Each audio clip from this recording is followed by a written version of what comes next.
personas tan elegantemente vestidos. Esta conferencia, como os conté en la primera vez, entrar y sentaros. Cuando iniciamos el curso,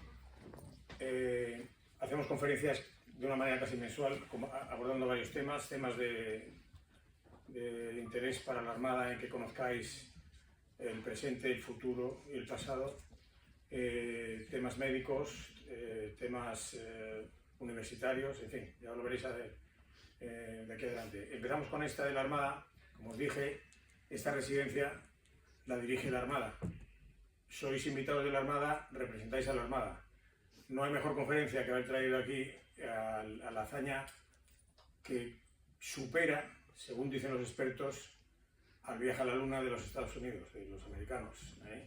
El dar la vuelta al mundo en las condiciones en las que nos va a narrar el capitán de fragata Cerdán. Aprovecho, os presento a mi compañero y amigo, el capitán de fragata retirado, Mateo Cerdán. Ingresamos en la Armada, en la Escuela Naval, los dos juntos en el año 83, aunque él ya llevaba el botón de ancla en su uniforme bastante tiempo antes. Acabó su carrera en activo hace escasamente un año, se ha pasado a retiro, previamente a la reserva, ha tenido multitud de destinos, es un personaje, escribe libros, vive la vida intensamente como nadie, la disfruta. En fin, vais a descubrir en su narración del viaje del Cano, que espero que tengáis una experiencia, no digo inolvidable porque habrá otras mejores quizás, pero sí algo que os enseñe lo que es, de dónde viene la Armada, de dónde viene España como nación que nace en estos momentos en el siglo XVI. Y nada, no lo digo más, os dejo con el capitán de fragata Mateo Cerdán, que seguro que nos va a deleitar con una buena conferencia. Gracias. Mateo. Buenas tardes a todos y a todas. Yo he venido a la fiesta, yo he venido a dar una conferencia. Lo primero, la fiesta, luego la conferencia. Bueno, es para mí la verdad un honor estar aquí en esta residencia de estudiantes, Teniente General Barroso, en una ciudad entrañable como es Santiago, una ciudad universitaria y una ciudad peregrina también. ¿Se me oye bien? Sí. ¿Aquí hay algún estudiante de historia? ¿No? Entonces puedo decir lo que quiera, que da lo mismo, ¿no? Muy bien, pues como digo, es para mí un placer estar aquí en esta ciudad, en esta residencia, y agradecer, por supuesto, a mi compañero, al coronel Santiago Ancini, el haberme permitido el dirigirme a todos vosotros que sois el futuro. Sois el futuro porque de aquí pues saldrán los médicos, los ingenieros, alguno igual llega astronauta, y entonces pues la verdad que para mí un placer estar con vosotros, que vais a ser el futuro de España. A mí el curso universitario para mí pues también es un honor, es el primero que da una conferencia que aunque va a hablar del pasado, pues también va a hablar del presente y por supuesto va a hablar también del futuro de la Armada, del emblemático Juan Sebastián Elcano como persona, del emblemático buque escuela Juan Sebastián Elcano y del emblemático Juan Sebastián Elcano marino, que fue el primero que le dio la vuelta al mundo, que circunnavegó la Tierra.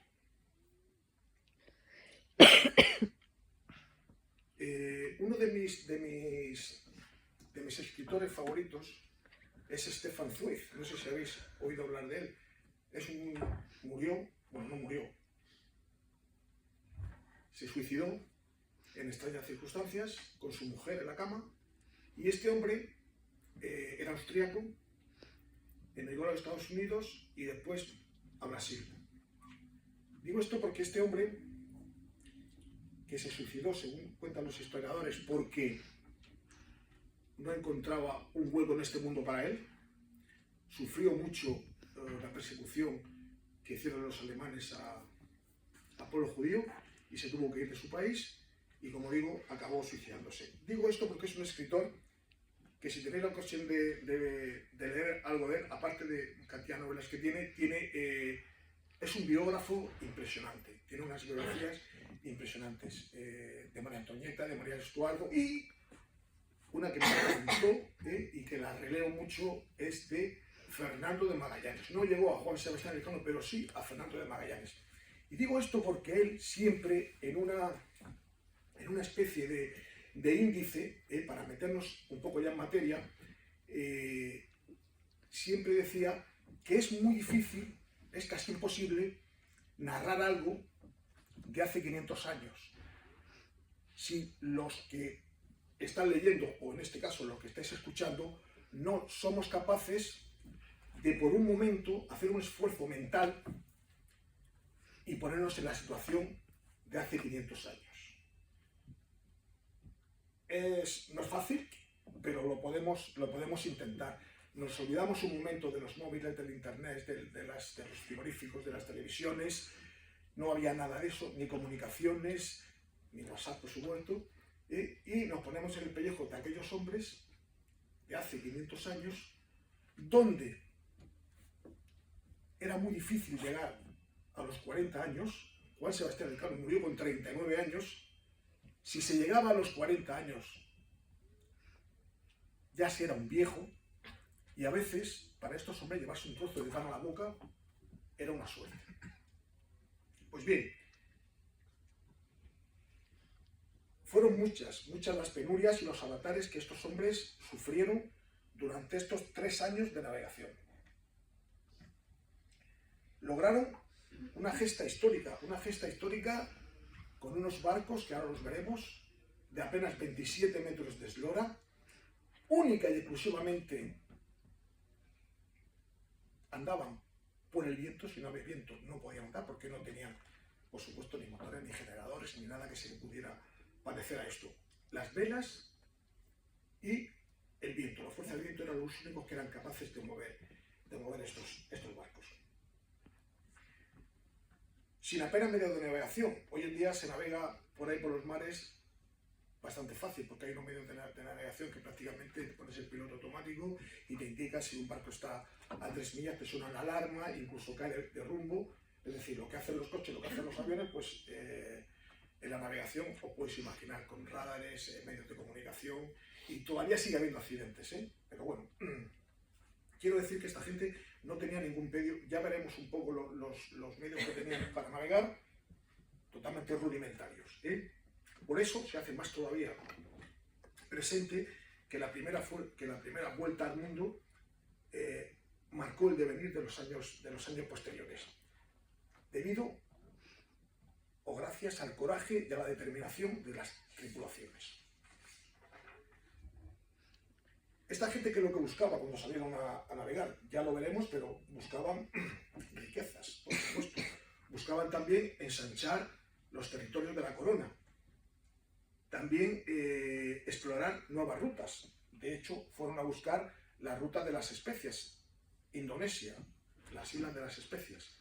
Y lo único que encontraron, sin saberlo, fue la gloria, porque la hazaña que hicieron fue una gesta totalmente histórica. Y voy a leer textualmente, porque de aquí ya nos podemos dar cuenta de lo que significó esta hazaña.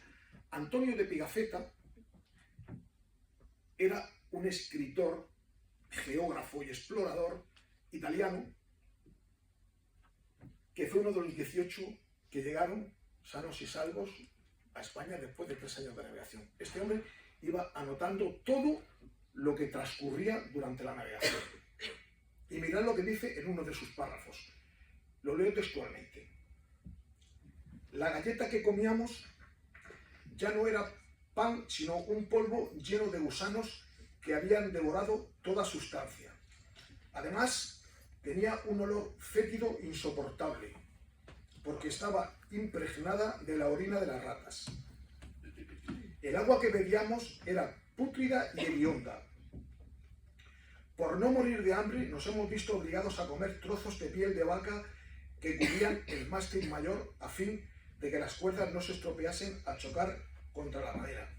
A menudo estábamos reducidos a alimentarnos de serrín, y las ratas, tan repugnantes para el hombre, se habían vuelto un alimento tan buscado que se pagaba hasta un ducado de oro por cada una de ellas. Y esto no fue todo. Nuestra más grande desgracia fue que nos invadió una enfermedad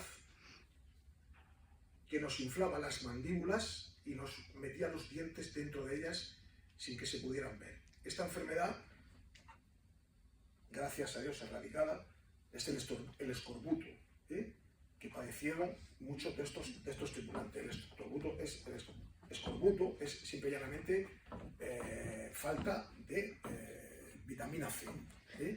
Os podéis imaginar con lo que narró este hombre lo que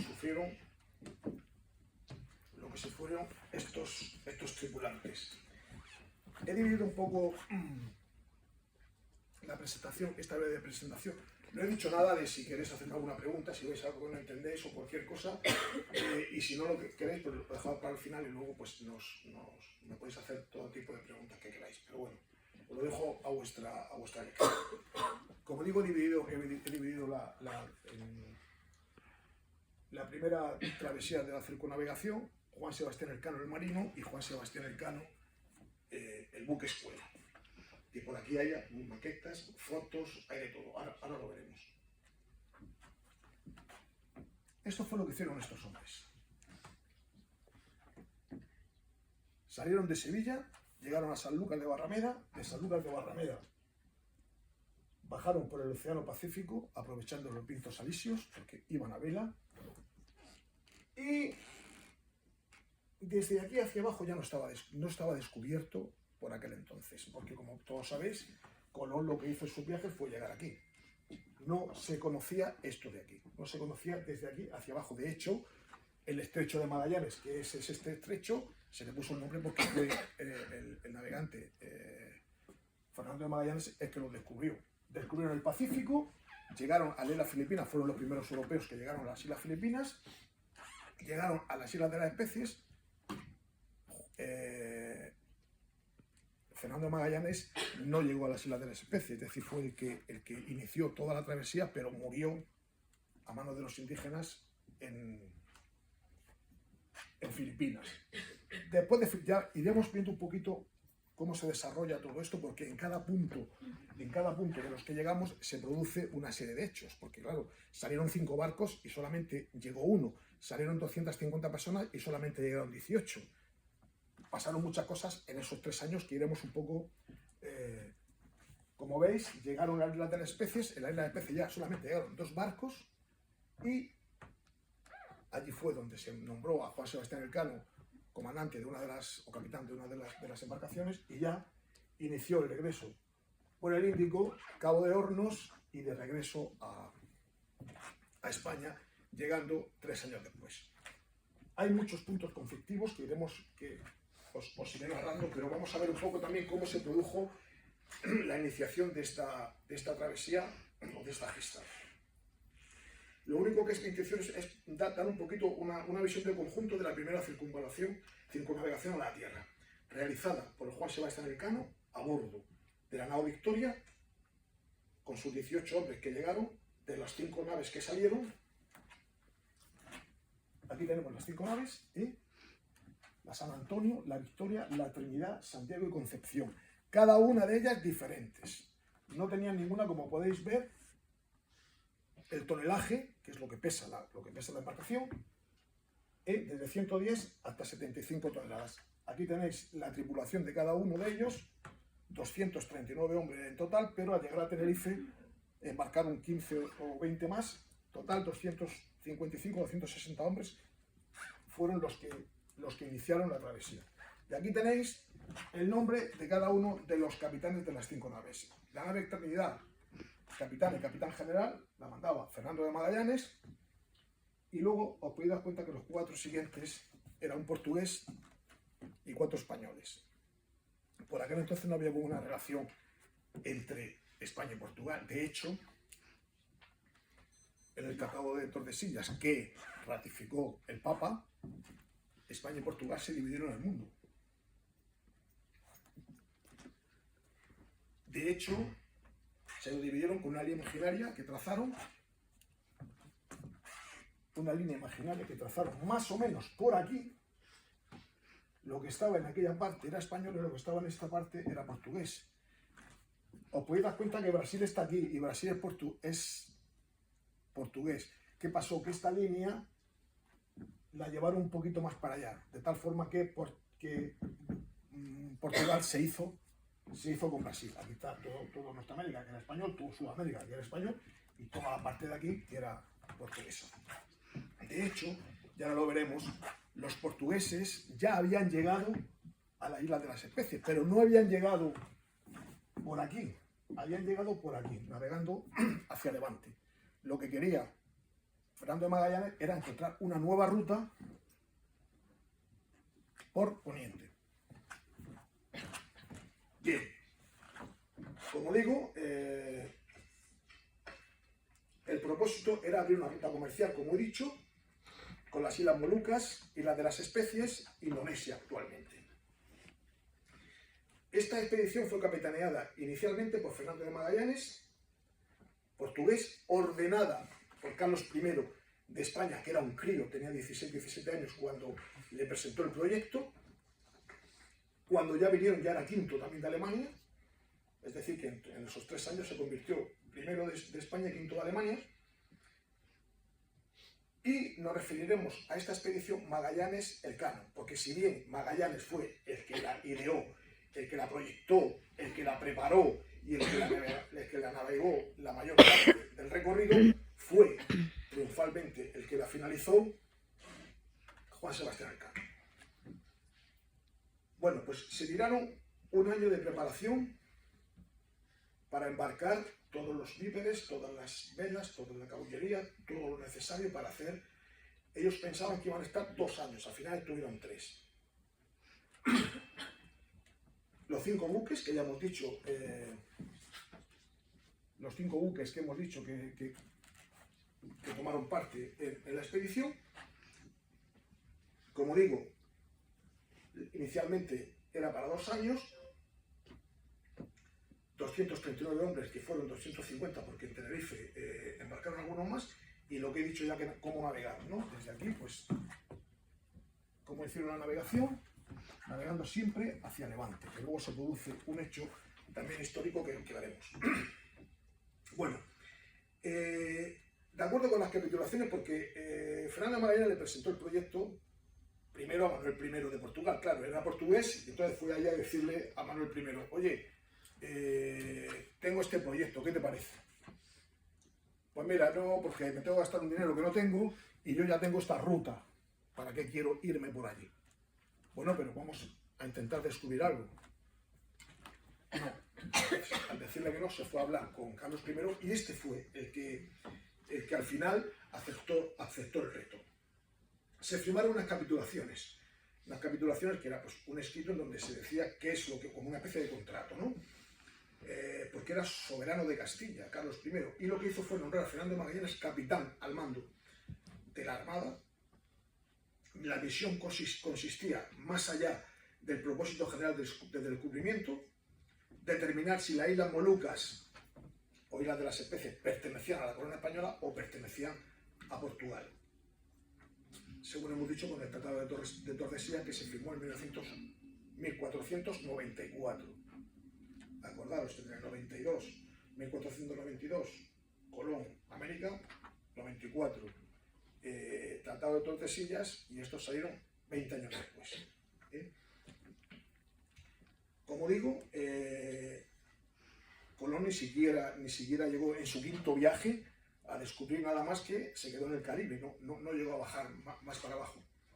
Aquí podéis ver un cuadro modernista que está en el Museo Naval de Madrid, un cuadro gigantesco, tiene, pues, creo que son 5 metros de largo por 3 de alto, impresionante, pero aquí se refleja perfectamente, no se sabe quién fue el pintor, pero se refleja primeramente cuáles son los 3 motivos por los cuales se inició la expedición.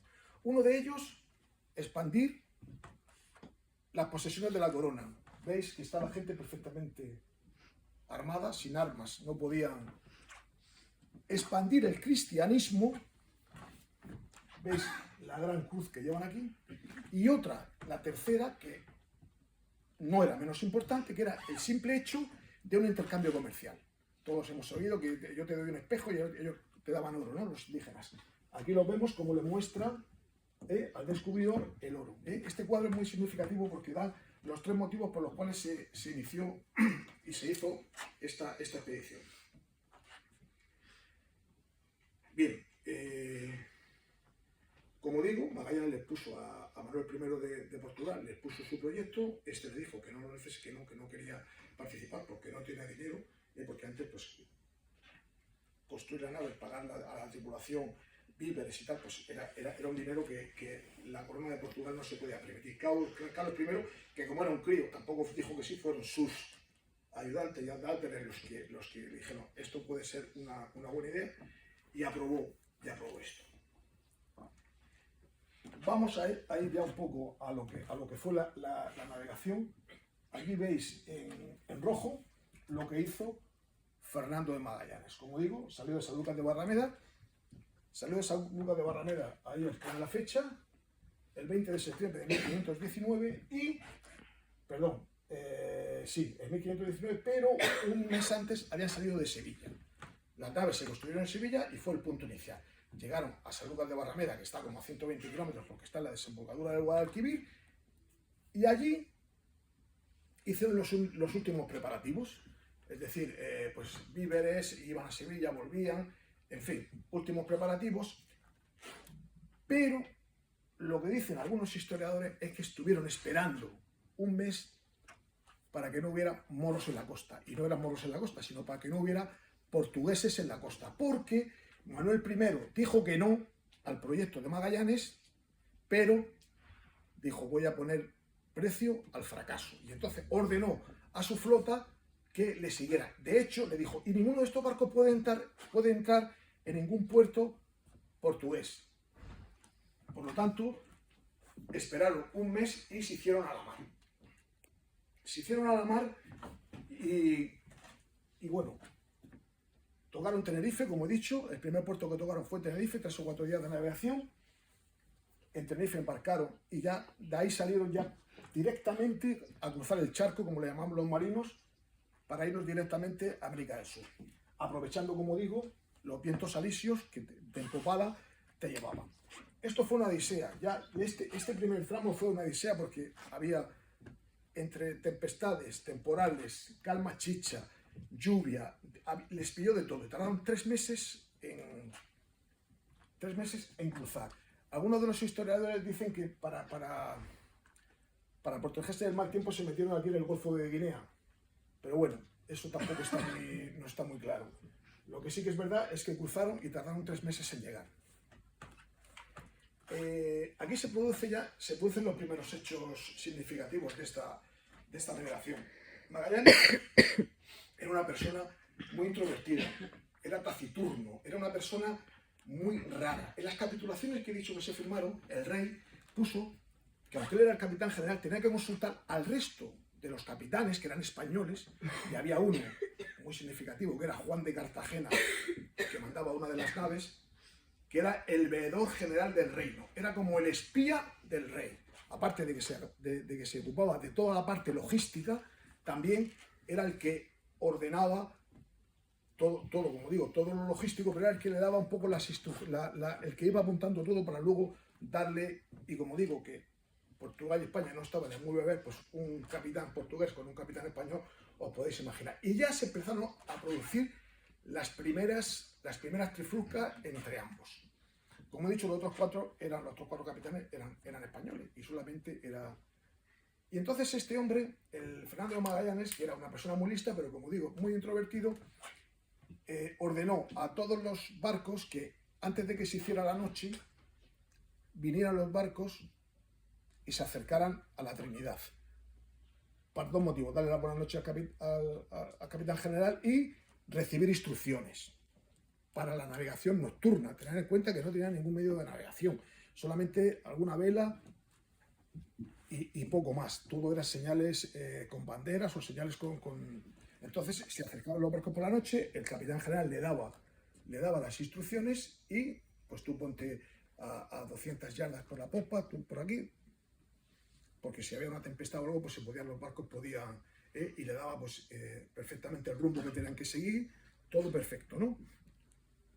Y ya Juan de Cartagena empezó ya a cruzárselo un poco los cables. Digo, yo a este tío es que no le hago ni caso porque le estamos preguntando qué intenciones tienes y tú vas a tu bola y no nos consultas si te vas a meter, como digo, en el Golfo de Guinea, si vas a poner un rumbo más al sur, si vas a poner, si te vas a aprovechar los vientos, si no. Y ya se puso un poco y una de las noches ya no fue al puente a darle las buenas noches al capitán general. Ya el Fernando de Magallanes ya se armó de...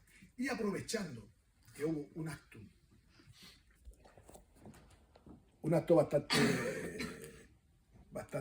hubo una especie de sodomía que por aquel entonces estaba pagada con la muerte, llegó a oídos de Fernando de Magallanes y ordenó a todos los capitanes que vinieran a su barco a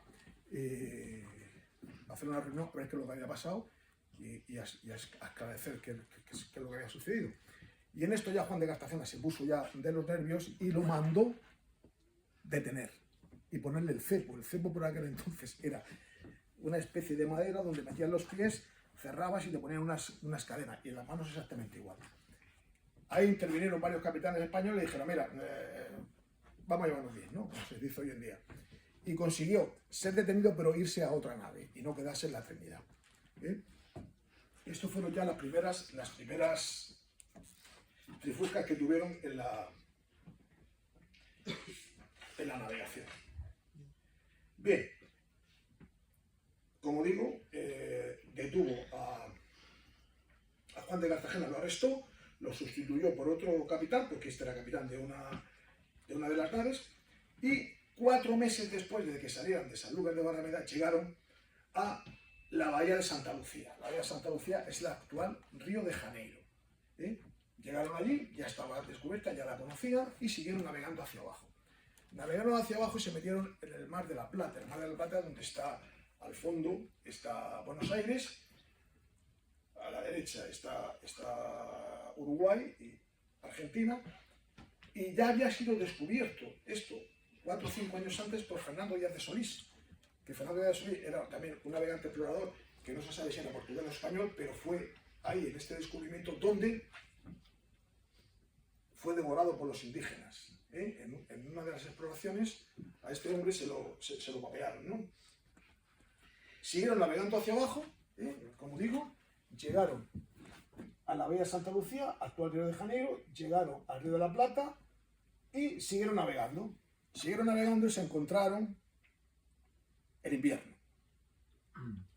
Estaban a unos días de la Antártida. Se encontraron el invierno. ¿Qué hizo Magallanes? Dijo, pues tenemos que hacer una invernada. Estuvieron 7 meses aquí esperando que pasara el mal tiempo. Durante estos 7 meses pasó de todo. Una de las naves se destrozó contra las rocas porque en un temporal, y los tripulantes que sobrevivieron tuvieron que meterlos en el resto de las embarcaciones. Hubo una irresurrección. Ahí, los capitanes españoles fueron a ver a Magallanes y dijeron, mira, esto ya se ha acabado aquí, ya damos por muerta la expedición y regresamos a España. Este dijo que no, mandó matar a 2 de los capitanes y cuando salieron, 7 meses después, no se atrevió a matar a Fernando de Cartagena, que como he dicho estaba detenido, porque era noble y eso no se lo permitía. Y lo que hizo, lo desterró y lo dejó en tierra, lo dejó en la bahía de San Julián, lo dejó allí con 3 o 4 más, y al resto, o a muchos de ellos, porque la mayoría eran españoles, los tuvo que perdonar porque si no, no podían seguir la navegación. Es decir, ya tenemos ya 4 barcos porque uno se ha destrozado en la bahía de San Julián, bastante menos tripulantes, y continúa la navegación. Y muy poco después consigue la cosa no estaba muy clara, pero bueno, siguen navegando, consiguen llegar a el estrecho de Todos los Santos que le pusieron, que eran los canales patagónicos. En estos canales patagónicos no era muy fácil, yo he pasado por ahí con el Juan Sebastián Lejano precisamente y no es muy fácil, sobre todo si no los conoces, claro. Nosotros llevábamos, cuando fuimos con el canal, llevábamos a 2 pilotos chilenos que eran los que nos indicaban, eran los que se conocían perfectamente, porque ahí hay hielos y hay muchos surcos, muchos desvíos. ¿Qué es lo que hacían estos para navegar así en estas condiciones? Cogían, dejaban la flota, fondeaba en un puerto, se iba a un barco, se adelantaba, descubría por dónde podían pasar, volvía y toda la flota avanzaba. Se quedaban otra vez, otra embarcación, y así descubrieron el que luego fue el estrecho de Magallanes y el Pacífico. Descubrieron por fin el paso al Pacífico, que le pusieron Pacífico simple y llanamente porque la mar estaba con un plato y serena, estaba muy serena y tranquila la mar, y le pusieron Océano Pacífico. Bien,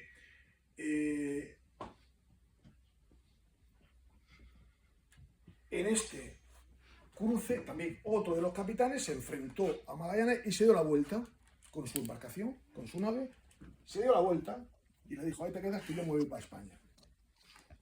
Se fue para España, pero quiso ir a recuperar a Juan de Cartagena, que estaba en la vía de San Julián. No lo encontró, ya no estaba allí, lo dieron por muerto. Pero tuvieron la fortuna de, cuando se dio la vuelta, descubrir las Islas Malvinas, que están como a 200 kilómetros al este de los canales patagónicos. Descubrieron las Islas Malvinas en este. Una vez que llegaron a España, estos fueron juzgados por deserción, porque abandonaron la expedición. Bien, estamos ya enfocados en lo que es el Pacífico. Salen al Pacífico y dicen: tenemos que seguir navegando. Salen por aquí, el Cabo de Seattle, y tenemos que seguir navegando. Y entonces tiraron otros 4 meses navegando hasta que llegaron a la isla Filipinas. En estos 4 meses se produjo de todo. Se produjo, comieron serrín, comieron ratas, el escorbuto empezó a hacer huella en la tripulación. Llegaron ya totalmente rendidos por el cansancio. 4 meses más, os podéis imaginar. Llegaron a Filipinas, fueron los primeros europeos que llegaron a la isla Filipinas, y Magallanes aquí sí que fue un poco listo, y lo que hizo fue mantener una paz estratégica con los indígenas, una paz estratégica que se convertía, era convertirlos al cristianismo. Les decía que si abrazaban la religión cristiana iban a ser mucho más fuertes. De hecho, una gran cruz en Cebú. Es decir, y bueno, pero ¿qué pasa? Que llegan a las Filipinas, que son pues un mogollón de islas, y allí los reyezuelos de una y otras islas estaban peleados entre sí, podéis imaginar, ¿no? Y Magallanes, en una de estas, le dijo vamos a ir con una de las tribus. Se fue a la isla de al lado, a la isla de Mactán, y allí fue muerto por los indígenas. Fue a vencer a Lapu-Lapu, que era el jefe de la otra isla, y ahí murió Magallanes a 4 días de llegar a la isla de las Especias. Lo relevó Carballo, y Carballo le hicieron una cena trampa. Los indígenas lo invitaron a cenar, y él y 30 de sus hombres fueron devorados después de la cena. Salieron de allí como pudieron, quemaron una de las embarcaciones, la que peor estaba, porque ya quedaba muy poca gente, no tienen gente para meter en barcos. Quemaron una de las embarcaciones y salieron con las 2 embarcaciones, con la Trinidad y con la Victoria. Aquí ya fue donde se nombró a uno de los españoles, se nombró capitán de la expedición, que fue a Fernando García de Quesada. Lo nombraron capitán de la nave Trinidad, y Fernando de Magallanes, Juan Sebastián Elcano aparece aquí por primera vez y lo nombran capitán de la Victoria. Llegan a la isla de las Especias, por fin la descubren, se dan cuenta que aquello está lleno de clavo, de pimienta. Llenan los barcos a reventar de especias, que con lo que ganaron se multiplicó por 4 todas las pérdidas y todo lo que había costado la expedición. Es decir, que podéis imaginar lo que estaba valorado las especias por aquel entonces. Lo llenaron, y García de Quesada y Juan Sebastián Elcano, vámonos para España. Pero ¿qué pasa? Que la Trinidad, quedaban 2 barcos, la Trinidad estaba hecha mixtos. Dice, hacía agua por todos lados, había que hacer unas reparaciones muy grandes, pero no podían estar más tiempo. Ya llevaban 2 años y medio y querían llegar a España lo más rápidamente posible. García de Quesada se reunió con Juan Sebastián Elcano y dice: cógete la Victoria y vete para España. Yo me quedaré aquí, la repararé y cuando termine de repararla, esta es la navegación que hace Juan Sebastián Elcano. Cuando termine de repararla, me iré, pero por donde hemos venido. ¿Qué pasó? La repararon, salió a la mar y en un golpe de mar también empezó a hacer agua, pidieron auxilio, viene un barco portugués, los detuvo, los llevó a Europa, los tuvo presos y luego los soltaron. Quedaron cinco hombres de la Trinidad. Juan Sebastián Elcano siguió navegando, llegó al Cabo de Hornos y hizo una estancia en Cabo Verde, que era portugués. Aquí se encontró con dos cosas importantes Juan Sebastián Elcano cuando llegó a Cabo Verde, con la última embarcación que le quedaba, que era la Victoria. Se dio cuenta que para los isleños, para los indígenas que estaban en Cabo Verde, era jueves, y él llevaba anotado que para él era miércoles. ¿Qué ha pasado aquí?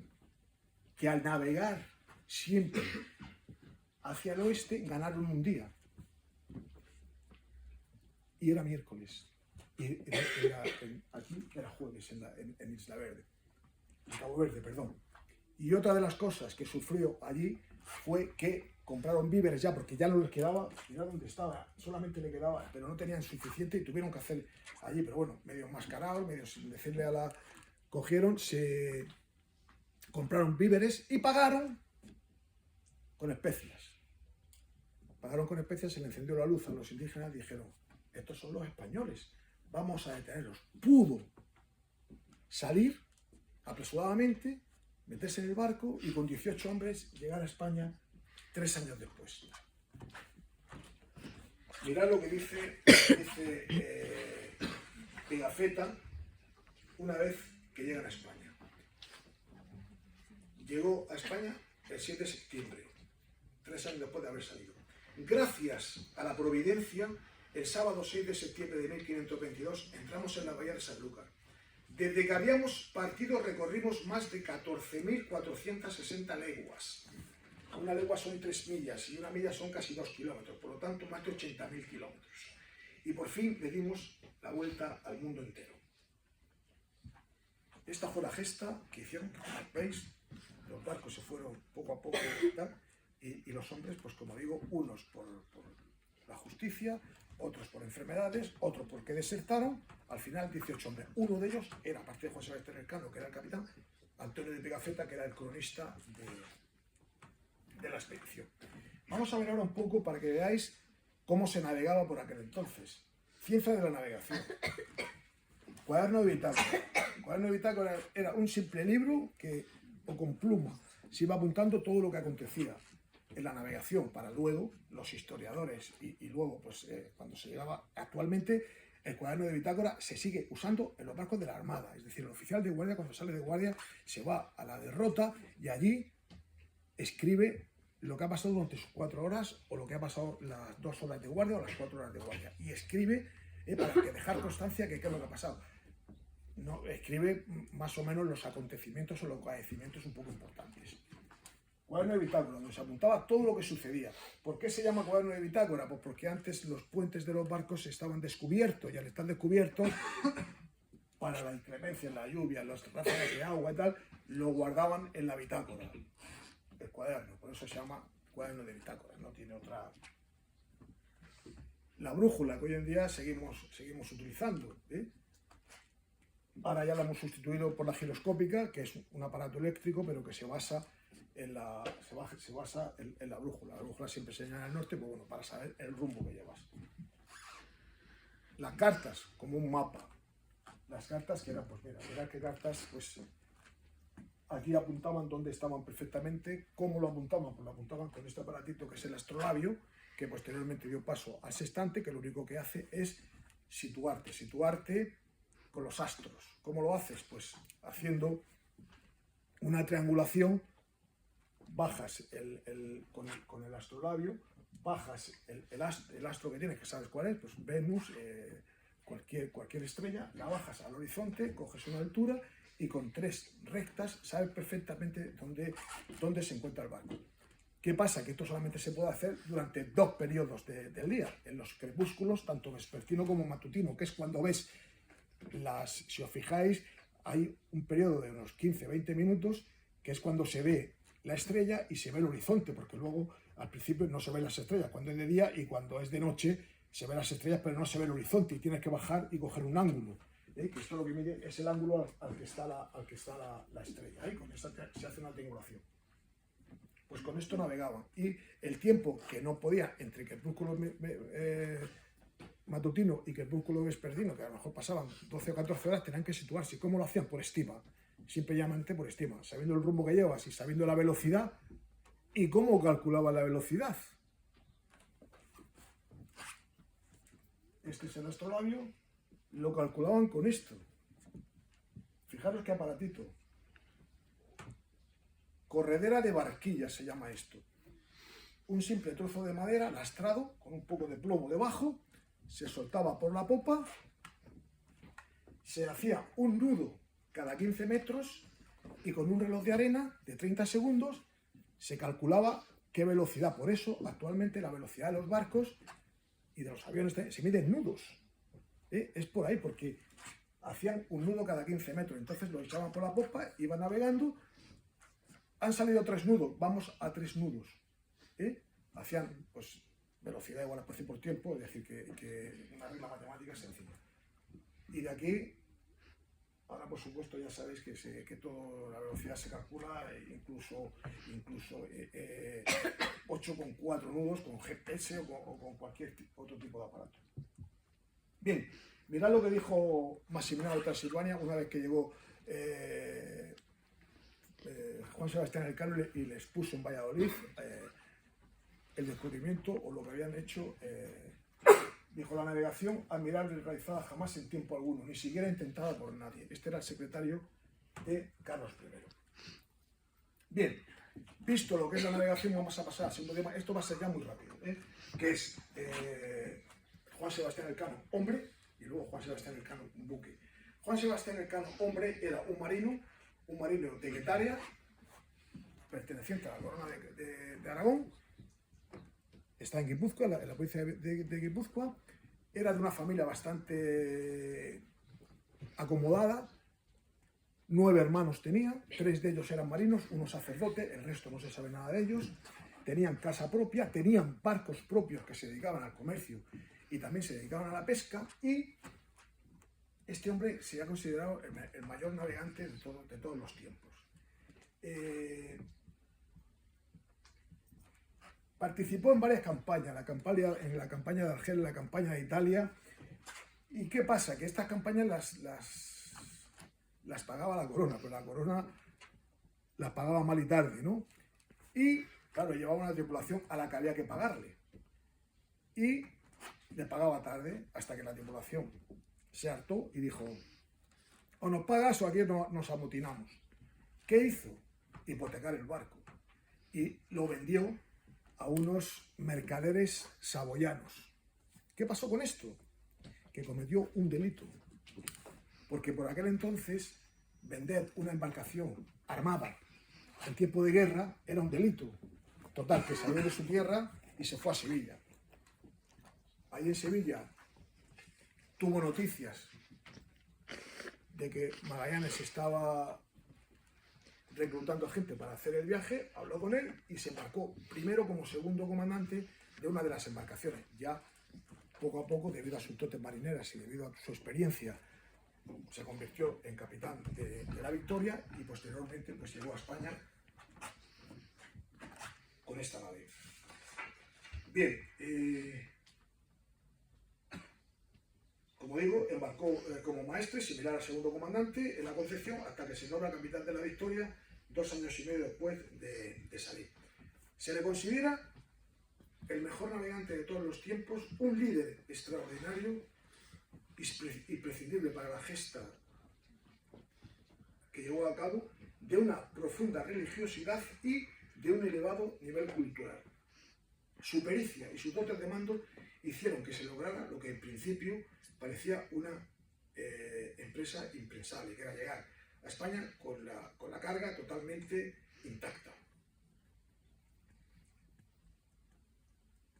Los sufrimientos de la navegación, incluso la tripulación, hicieron que solo 18, como he dicho, de los 250 que salieron llegaran sanos y salvos a España. Hoy, 500 y pocos años después de esta gesta, su nombre todavía viaja por el mundo en nuestro buque escuela Juan Sebastián Elcano, recordando con ello a todos los marinos que forman España y que erigió el imperio de los mares. Y aquí tenemos a los tres, el busto de Juan Sebastián Elcano, el Juan Sebastián Elcano navegando en la Escuela Naval y en Guetaria, su pueblo. Elcano, Guetaria y el embajador y navegante. Aquí lo tenemos, el Juan Sebastián Elcano, desplegadas sus 20 velas, los 5 foques. Se dice que es un barco bergantín goleta, porque lleva los dos tipos de aparejos. El del bergantín, que son estas velas, y el de goleta, que son las velas cuadras. Tiene en total 20 velas, como digo, los 5 foques, las 4 velas que forman el palo trinquete, trinquete, el velacho bajo, velacho alto y juanete. Luego tiene los palos, el trinquete, mayor proel, mayor popel y mesana, con sus velas, y luego las velas altas, que son los estáes y las escandalosas. Total, sus 20 velas, todo perfectamente a mano. Aquí no hay ningún botoncito que aprietas y que recoge las velas, o que de hecho en los guardiamarinas, cuando hacemos el curso, ahí que uno de los años de nuestra carrera nos tiramos, tenemos que subir por alturas a las vergas. Aquí hay una verga, que es el juanete, aquí hay otra verga, y ahí a mano, apoyando la barriga sobre la verga, vamos recogiendo la vela, o bien cuando hay que dar las velas, subimos, soltamos y las velas. Pero como digo, todo es totalmente manual. Y aquí ya para finalizar podemos ver qué es lo que es el Juan Sebastián Elcano y qué es lo que representa para el barco.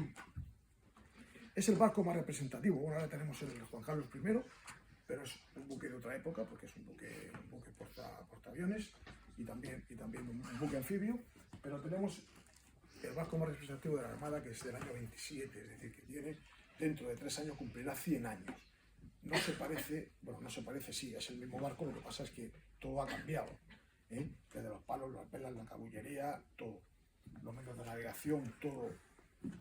Como veis ahí, para los españoles que viven fuera de su tierra, cada vez que va el barco Yo estuve 2 años en el Juan Sebastián Elcano, como profesor y como oficial de maniobra, en el que pues fui a un montón de puertos y ver allí a los españoles que te abrazan, porque es un embajador, es decir, aunque esté atracado en Cuba o esté atracado en Nueva York, el barco es tierra española, es decir, que lo que estás ahí, estás en España, ¿no?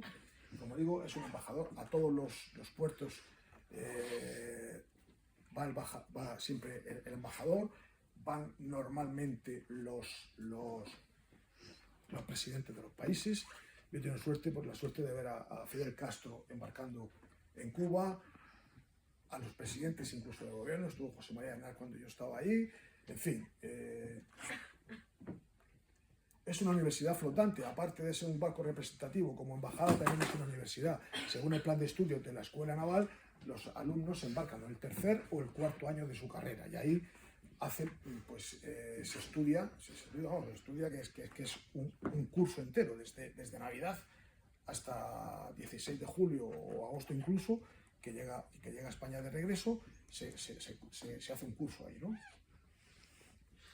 La Armada se esmera en cuidar el buque está 9 meses navegando, pero está 4 meses en obras, es decir, y el barco está dividido en 4 secciones, la sección de proa, mayor proel, mayor popel y mesana, y cada año, es decir, si te toca, por ejemplo, en la primera sección, que es esta, pues se desmontan todos los palos, se desmontan el bauprés, o bien se ve en qué condición está, porque esto es de hierro, o bien se pinta, se minea y se vuelve a embargar,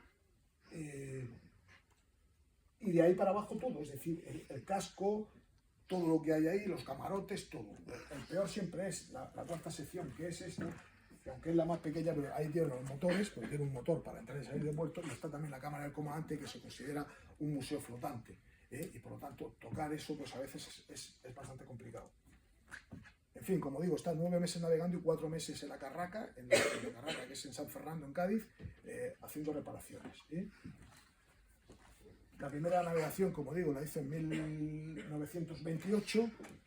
Ha habido 2 o 3 años que no he hecho navegación porque fue durante la guerra civil, pero luego ha habido años que he hecho 2 navegaciones porque coincidía, y entonces hacía una hasta mayo y luego de mayo a Navidad hacía la siguiente. Y como veis ahí, pues ha hecho un total de 93 cruceros y 10 vueltas al mundo. Cada cierto tiempo se da la vuelta al mundo, lo que hizo Juan Sebastián Elcano. Y podéis imaginaros todos los puertos que ha visitado. Yo tuve la suerte de ir a La Habana, que llevaba 44 años el barco sin ir a La Habana, sin ir a Cuba. Hay puertos muy peligrosos que no se tocan y normalmente, pues como en Sudamérica, como todas las naciones son prácticamente amigas, pues se va prácticamente a todas. Pero por ejemplo en Jamaica ha estado muy pocas veces, en Haití me parece que ha estado muy pocas veces porque hay mucho peligro. Por ejemplo, estuvimos en Perú, en el Callao, y teníamos que salir escoltados con la policía, nos llevaban en autobuses, pero iban armados. Es decir, que en Venezuela también estuvimos en Caracas y no había mucho peligro, pero había mucha delincuencia, y entonces pues siempre hay un oficial de enlace del país que viene y te cuenta cuáles son los peligros más importantes, que las zonas que no es recomendable visitar en ciertos puertos. Pues como en todo, hay zonas marginales que pues llega un oficial ahí, un oficial de seguridad, y nos da una conferencia, nos cuenta, oye, esta zona no ir, no sé qué, no llevar mucho dinero encima, no llevar relojes, no hacer su ostentación de que lleváis dinero, tal, en fin, es también un poco... Y bueno, esto ha sido un poco, no sé si ha estado interesante o no, y si queréis hacer cualquier tipo de pregunta. Bueno.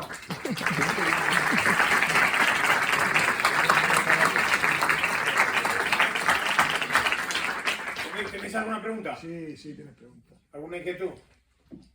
A mí cuando estábamos en la escuela naval y tenían conferenciante, siempre el más antiguo decía, tú y tú, preparaos una pregunta del tema y la hacéis. Para que no se quede esto así un poco tal. Pero bueno, ya no te preocupes, que seguro que sale alguna pregunta. Sí, será. A ver, Alvariño. Una pregunta. Ay, mira, dime, Víctor. Tiene un barco igual al Cano, ¿verdad? Bueno, está Chile, que tiene el Esmeralda, pero el Esmeralda no es igual. ¿Por qué?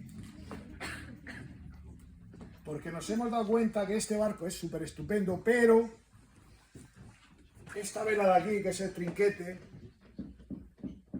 la desventa la cangreja, esta de aquí.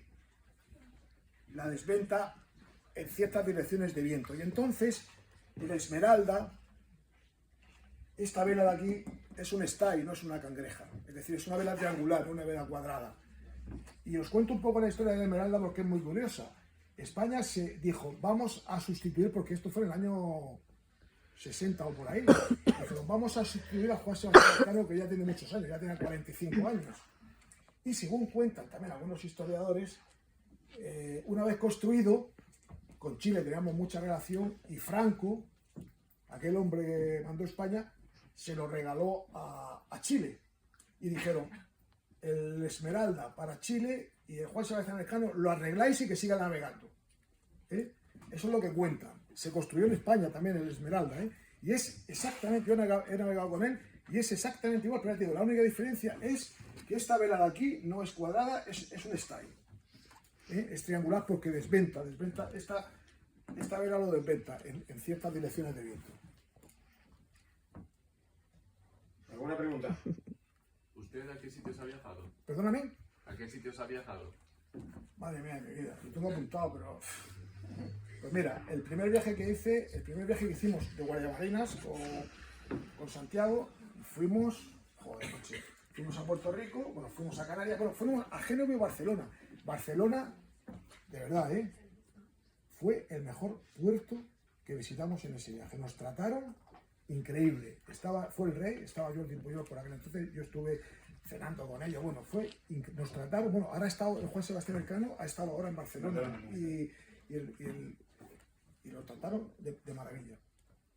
fuimos a Génova, Casablanca. fuimos a Casablanca, luego pasamos Río de Janeiro. Río de Janeiro es un clásico. Lo que pasa es que nunca se va en carnaval.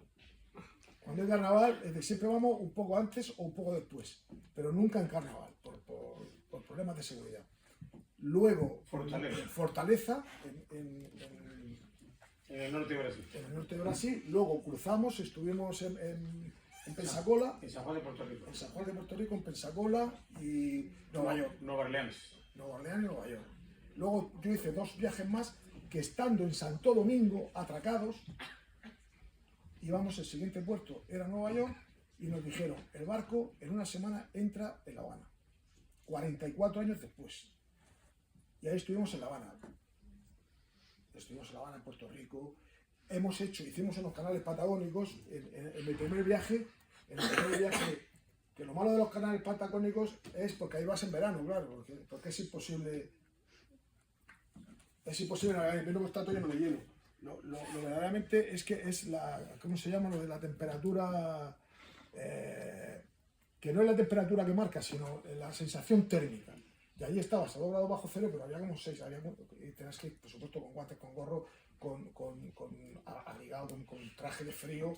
Era impresionante, pero la navegación por allí era espectacular. Como digo, embarcaron dos pilotos prácticos, que eran marinos chilenos, para llevarnos por los canales, porque la navegación es bastante peligrosa, porque vas entre hielos y tal, y bueno, ahí ves pues, focas, cachalotes, ves de todo. La verdad es que es una experiencia única. Luego pasamos por el canal de Panamá, que también es una experiencia impresionante. Estuvimos en el Callao, en Perú. Luego estuvimos en Caracas. Es decir, que en Cartagena de India también es un clásico. En Colombia siempre se va. Y luego las islas, como digo, en Puerto Rico casi siempre, la República Dominicana también, Jamaica no. Y luego pues en México también hay algunos, Veracruz y Puerto Limón también va bastante. Y luego ya Estados Unidos. En Estados Unidos es un clásico Nueva York, es un clásico Pensacola, Norfolk, todos esos puertos siempre. Y son 6 o 7 días muy intensos porque hay mucha actividad y cuando en realidad en un barco cuando te cansas cuando estás navegando. Porque yo estaba navegando pero tenía tiempo para hacer deporte, para escribir, para montar mi guardia, maniobra general, dar clases, corregir exámenes. Pues son 24 horas al día, pero cuando llegabas a un puerto, que de vez en cuando iba a visitarme mi mujer y ya me tenía que, en cuerpo y alma tenía que dedicarme a ella. Pero había mucha actividad, que si la Casa de España, que si la embajada, que si viene el embajador, que si mucha actividad. Luego hay un montón de visitas a todos los centros culturales. La verdad es que la Casa de España, vienen todos de los folclóricos, de los peruanos, los no sé qué, hacen los bailes allí. Hay una fiesta a bordo. Hay jura de bandera a bordo, es decir, que hay una actividad impresionante. Mateo, me gustaría destacar que está recién llegado, aunque está jubilado, He hecho una cosa que no había hecho nunca, que la verdad que me he quedado, bueno, lo he hecho 3 veces ya, ¿no? Que es, tengo un amigo mío que se compró un barco en Ámsterdam, un barco de 8 metros, un barco de hierro, se lo compró en Ámsterdam.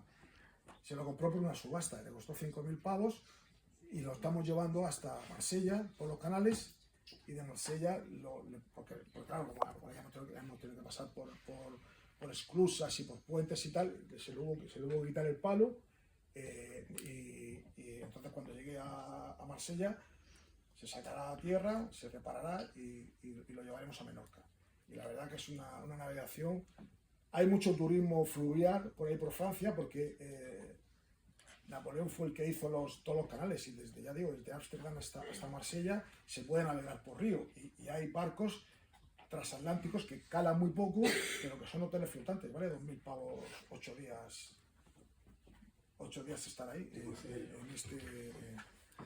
pero vamos, para mí ha sido una experiencia. Que tiene el gusanillo de la mar aquí. Sí.